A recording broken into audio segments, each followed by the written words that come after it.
بسم اللہ الرحمن الرحیم۔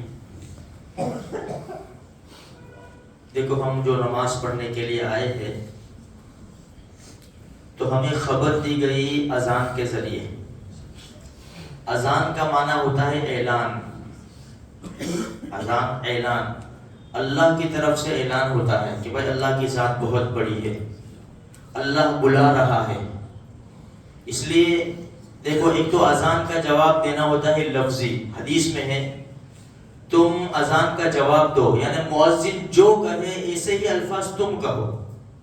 لیکن حی علی الصلاۃ حی علی الفلاح کی جگہ پر لا حول ولا قوت الا باللہ، اور صبح میں جو فجر کی اذان میں الصلاۃ خیر من النوم، نماز نیند سے بہتر ہے، الصلاۃ خیر من النوم کے جواب میں صدقت و بررت۔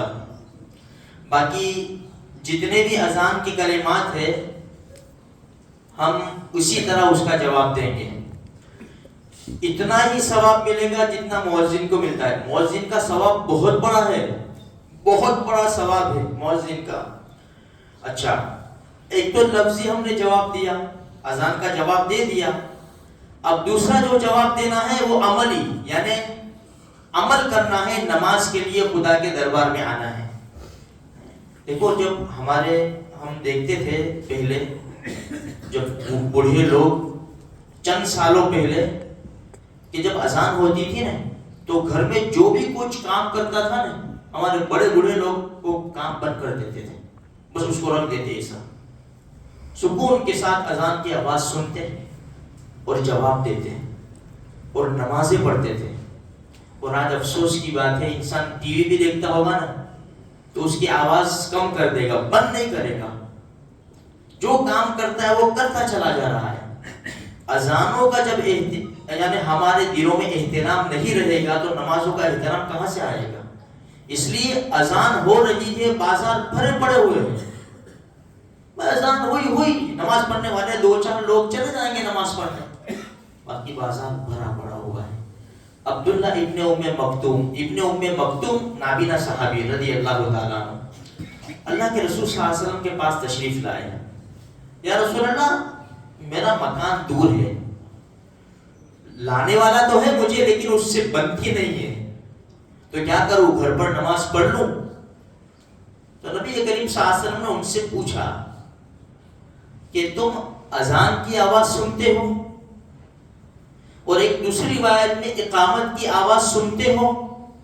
تو کہا ہاں یا رسول اللہ، کہ پھر تو مسجد میں آنا پڑے گا، پھر تو آنا پڑے گا مسجد میں۔ انہی کی ایک روایت ہے ابن ام مکتوم رضی اللہ تعالیٰ عنہ کی، فرماتے ہیں کہ ایک مرتبہ اللہ کے رسول صلی اللہ علیہ وسلم نے دیکھا مسجد میں نمازی کم ہیں، لوگ کم ہیں، تو اللہ کے رسول صلی اللہ علیہ وسلم نے فرمایا میرا دل چاہتا ہے میں نکل جاؤں باہر، اور جو نماز کے ٹائم پہ نہیں آتے مسجد میں، اور دوسری جگہ ہے کہ اپنے گھروں میں نماز پڑھ لیتے ہیں، نماز تو پڑھتے ہیں لیکن گھروں میں پڑھ لیتے، میں ان کے گھروں کو جلا دوں۔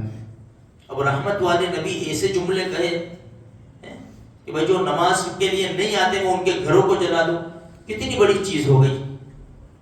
اس لیے میرے بھائیوں، یہ اذان جو ہوتی ہے نا وہ خدا کے دربار میں آنے کے لیے ہوتی ہے۔ ایک اعلان ہوتا ہے، ایک اعلان حکومت کی طرف سے، انسان اونچا نیچا ہو جاتا ہے۔ اسی لیے حضرت علی رضی اللہ تعالیٰ عنہ کے بارے میں آتا ہے کہ جب اذان کی آواز سنتے ہیں نا ان کا رنگ بدل جاتا، چہرہ پھیکا پڑ جاتا۔ امیر المومنین کیا ہوا؟ فرمایا معلوم نہیں ہے تمہیں، خدا کے دربار میں جا کے کھڑا ہونا ہے، پتہ نہیں برابر کھڑا رہ سکوں گا بھی کہ نہیں۔ کتنا اہتمام، کتنا ان کے دلوں کے اندر نماز کی عزت تھی، اور آج میرے بھائیوں کچھ بھی نہیں ہے۔ اس لیے اہتمام کرو، جیسے اذان کی آواز آئے اپنے کام چھوڑو، عورتیں گھروں میں کام بند کریں، پہلے نماز کی فکر کریں۔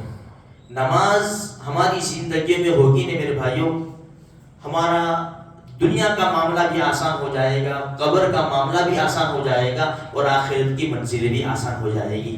اس لیے ہم نماز کی قدر کریں گے، فکر کریں گے، پڑھیں گے، ہمارے بچوں کے اندر، ہماری نسلوں کے اندر بھی نماز آئے گی۔ اللہ مجھے آپ کو سارے مسلمانوں کو پکے سچے نمازی بنائے۔